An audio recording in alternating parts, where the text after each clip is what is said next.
অনেকে হজ করতে গিয়ে মৃত্যুর আকাঙ্ক্ষা ব্যক্ত করেন। তারা আল্লাহর কাছে দোয়া করেন আল্লাহ যেন তাদেরকে মক্কায় মৃত্যু দেন। এ ধরনের আকাঙ্ক্ষা এবং দোয়া করা কি সঙ্গত? হজে গিয়ে মৃত্যুবরণ করা কি সৌভাগ্যের? দেখুন, মদিনাতে মৃত্যুর বিশেষ মর্যাদা রয়েছে। কেউ যদি মদিনায় মৃত্যুবরণের সুযোগ থাকে সে যেন সে সুযোগ হাতছাড়া না করে।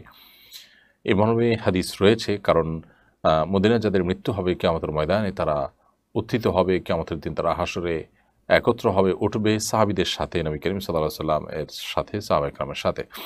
তো সেজন্য ইমাম মালিক রহমতুল্লাহি আলাইহি তিনি মদিনায় মৃত্যুবরণ করার যে তামান্না, সেই তামান্না থেকে ফরজ হজ আদায় করার পর আর মদিনা শহর থেকে তিনি বের হননি। এখানে বাকি জীবন কাটিয়েছেন এবং শেষ পর্যন্ত তার মৃত্যু সেখানে হয়েছে।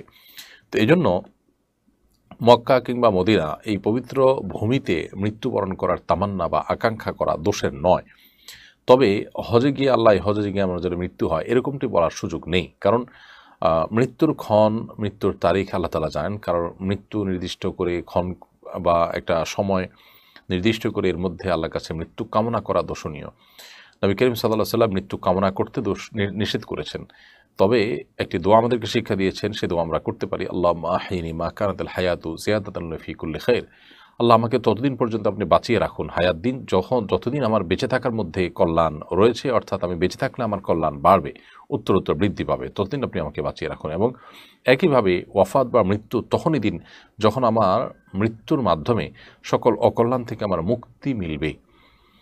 তো এইভাবে দোয়া করা যেতে পারে। কিন্তু মৃত্যু চাওয়া যে আমার এই সফরে যেন মৃত্যু হয়, এই হজ সফর থেকে যেন আমার ফিরে না আসি, এই সফরে যেন আমার মৃত্যু হয়, এরকমটি বলার সুযোগ নেই। হ্যাঁ, মক্কা মদিনায় আমার মৃত্যু হোক সেটা তামান্না হতেই পারে, সেটা এই সফরে হতে পারে, অন্য কোনো সময় হতে পারে। আমার হায়াত যখন শেষ হবে আমি যেন তখন মক্কায় থাকি, এই তামান্না বা এই আকাঙ্ক্ষা আল্লাহর কাছে লালন করা যেতেই পারে।